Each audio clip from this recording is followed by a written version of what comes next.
জন্ম আমার নবীর যুগে হলে কেমন হতো। মায়ের আপনারা আস্তে আস্তে ঠোঁটটাকে নাড়বেন, আর বাবাজিরা আপনারা বেশি করে আশা করছে মানে খাওয়া দাওয়া করে এসেছেন, আপনারা একটু জোরে সোরে বলবেন, জন্ম আমার নবীর যুগে হলে কেমন হতো, জন্ম আমার নবীর যুগে হলে কেমন হতো। তুই নয়নে রসূল পাক, তুই নয়নে রসূল পাক দেখিলে কেমন হতো, জন্ম আমার নবীর যুগে হলে কেমন হতো। কেমন ছিল সেই দৃশ্য মদিনার দেখেছেন সাহাবাগণ, কেমন ছিল সেই দৃশ্য মদিনার দেখেছেন সাহাবাগণ, খেলেছেন শিশু হাসানে হোসেন সাথে দয়ার নবী, নবীর ডাক নবীর পাক জবানে ডাক শুনে শুনলে কেমন হতো, নবীর পাক কাঁধে হোসেন দেখলে কেমন হতো, জন্ম আমার নবীর যুগে হলে কেমন হতো। দোস্ত বন্ধুগণ আমার বিশ্ব নবী সাল্লাল্লাহু তাআলা আলাইহি ওয়াসাল্লামকে হযরতে আবু তালিবের স্ত্রী তিনি সুবহানাল্লাহ বিশ্ব নবীর মাথাকে নিজের বুকে চেপে বলছেন, বাবা আমি কি তোমার মা হতে পারবো না, তুমি কি আমার কাছে থাকবে না, বেটা আমি তোমাকে আমার ছেলের চাইতে বেশি ভালোবাসবো, আমার ছেলের চাইতে বেশি তোমাকে স্নেহ করব, আমার ছেলের চাইতে বেশি তোমাকে আদর করব। দোস্ত বন্ধুগণ আমার আবু তালিব নিজের স্ত্রীর কাছে এসে বলছেন, ও আমার অর্ধাঙ্গিনী, ও গো আমার জীবন সঙ্গিনী, আজকে তুমি গর্বে আমার মাথাকে উঁচু করে দিয়েছো, আজকে তুমি আমার মাথাকে উঁচু করে দিয়েছো। তোমার মতো যদি কারো স্ত্রী থাকে, তোমার মতো স্ত্রী যদি প্রত্যেক পরিবারে থাকে, ও আমার স্ত্রী শোনো, ও আমার স্ত্রী শোনো, তোমার মতো যদি স্ত্রী থাকে তাহলে কোনো পরিবারে অশান্তি হবে না। ও আমার অর্ধাঙ্গিনী, তুমি আজকে আমার মাথাকে গর্বে উঁচু করে দিয়েছো।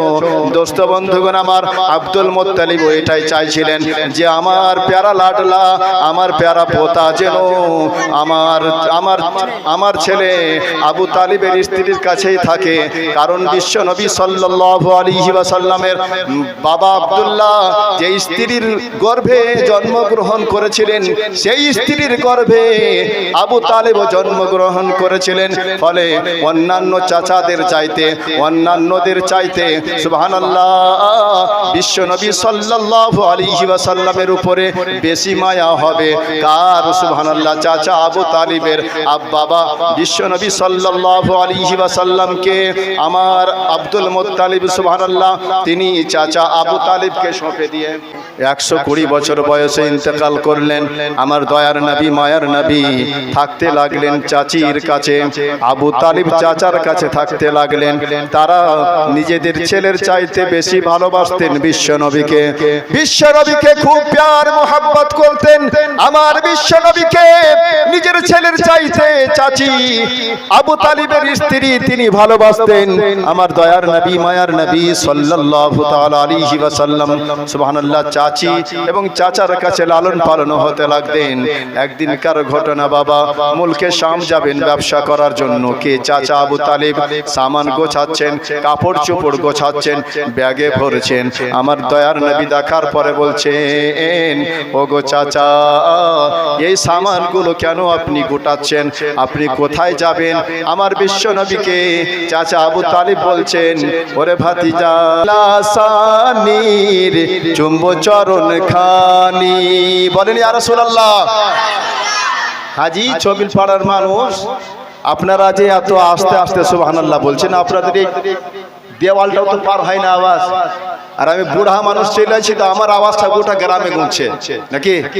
আর আপনারা এই জওয়ান জওয়ান মোটা মোটা শরীর নিয়ে বসে আছেন আর সুবহানাল্লাহ বলছেন তো মনে হচ্ছে যে এই ভলটা ছিল হয়ে গেল আপনাদের। বলেন ইয়া রাসূলুল্লাহ, একটু মেহেরবানি কর কাদার দানি মুর্শিদ লাসানির চুম্ব চরণ খানি। এ নয় না আর সয় না ও হুজুরে জিনানি, একটু মেহেরবানি কর কাদার দানি মুর্শিদ লাসানির চুম্ব চরণ খানি। যার চরণের তলে ভোরের বিছানো রয় ডানা, যার তাজিমে আরশ নেমে চুমে সে পেমানা। নূরে মাহমুদ কুলি মৌজুদ যার ওজুদ চমকাই, জামে কৌসার নামে আল্লাহর তার পথে ঝলকাই। যার কান্তে নুরানি পারে খেয়েছিলেন মুস্তাফা, সে বগদাদি প্রিয়া কর চাহিছে নিগহবানি।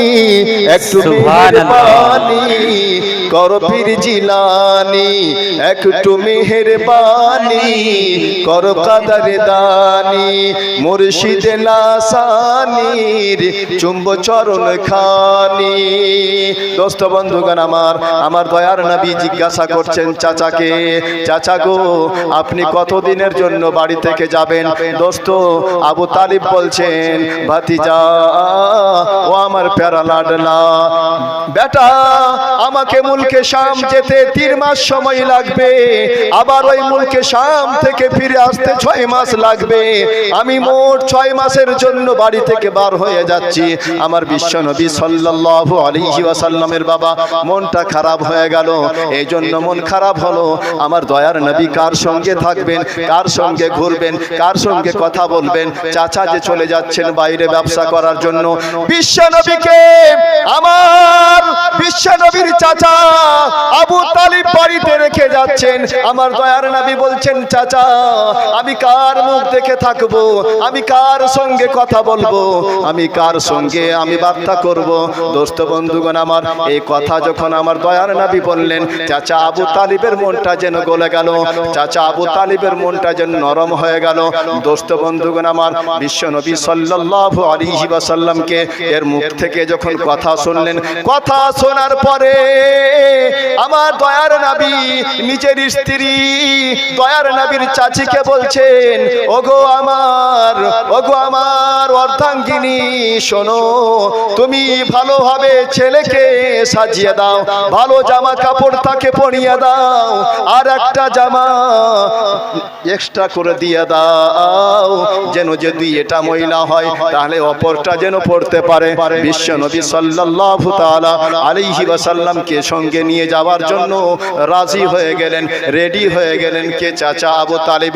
আমার দয়ার নবীকে উটের উপরে আবু তালিব বসিয়েছেন। বসানোর পরে চাচা আবু তালিব উটের লাগাম ধরে ধরে আগে চলছেন, আর উটের উপরে বিশ্বনবীকে বসিয়ে দিয়েছেন। দোস্ত বন্ধুগণ আমার কিছু দূর যাওয়ার পরে দোস্ত চাচি দূর থেকে ডাক দিচ্ছে, বেটা বেটা মোহাম্মদ, বেটা দাঁড়া, বেটা মোহাম্মদ দাঁড়া।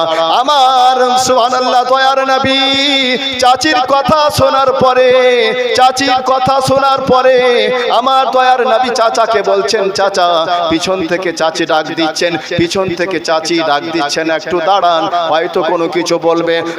আপনার আবু তালিব তিনি বলছেন, বাড়িতে ছিলাম তখন বলতে পারিনি, রাস্তায় যখন বের হয়ে গেছি, কিছুটা রাস্তা যখন চলে এসেছি, সেই সময় বলার কি দরকার আছে? আমার দয়ার নবী মায়ার নবী বলছেন, চাচা হয়তো চাচির তখন মনে ছিল না, তখন হয়তো মনে পড়েছিল না, ফলে চাচির আপনাকে বলা সম্ভব হয়নি। চাচা যান, দাঁড়ান দাঁড়ান। চাচি যখন দৌড়িয়ে আসতেছেন তাহলে তার কথাটা একটু শুনে নেন।